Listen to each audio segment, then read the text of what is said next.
Now at Iconium they entered together into the Jewish synagogue, and so spoke that a great company believed, both of Jews and of Greeks.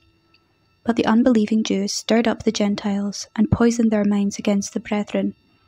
So they remained for a long time, speaking boldly for the Lord, who bore witness to the word of his grace, granting signs and wonders to be done by their hands. But the people of the city were divided. Some sided with the Jews, and some with the apostles. When an attempt was made by both Gentiles and Jews with their rulers to molest them and to stone them, they learned of it and fled to Lystra and Derbe, the cities of Lycaonia, and to the surrounding country, and there they preached the gospel. Now at Lystra there was a man sitting who could not use his feet. He was a cripple from birth who had never walked. He listened to Paul speaking, and Paul, looking intently at him, and seeing that he had faith to be made well, said in a loud voice, "Stand upright on your feet." And he sprang up and walked. And when the crowd saw what Paul had done, they lifted up their voices, saying in Lycaonian, "The gods have come down to us in the likeness of men."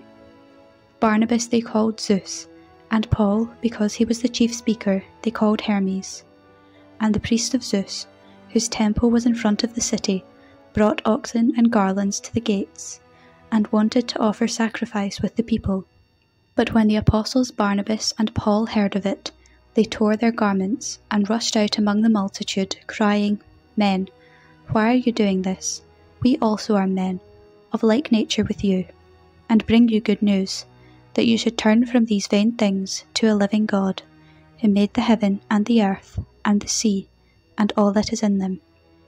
In past generations he allowed all the nations to walk in their own ways, yet he did not leave himself without witness, for he did good and gave you from heaven rains and fruitful seasons, satisfying your hearts with food and gladness." With these words they scarcely restrained the people from offering sacrifice to them. But Jews came there from Antioch and Iconium, and having persuaded the people, they stoned Paul and dragged him out of the city, supposing that he was dead. But when the disciples gathered about him, he rose up and entered the city, and on the next day they went on with Barnabas to Derbe. When they had preached the gospel to that city, and had made many disciples, they returned to Lystra, and to Iconium, and to Antioch, strengthening the souls of the disciples, exhorting them to continue in the faith, and saying that through many tribulations we must enter the kingdom of God.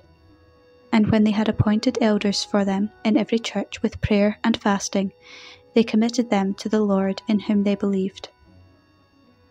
Then they passed through Pisidia, and came to Pamphylia, and when they had spoken the word in Perga, they went down to Attalia. And from there they sailed to Antioch, where they had been commended to the grace of God for the work which they had fulfilled. And when they arrived, they gathered the church together, and declared all that God had done with them, and how he had opened a door of faith to the Gentiles. And they remained no little time with the disciples.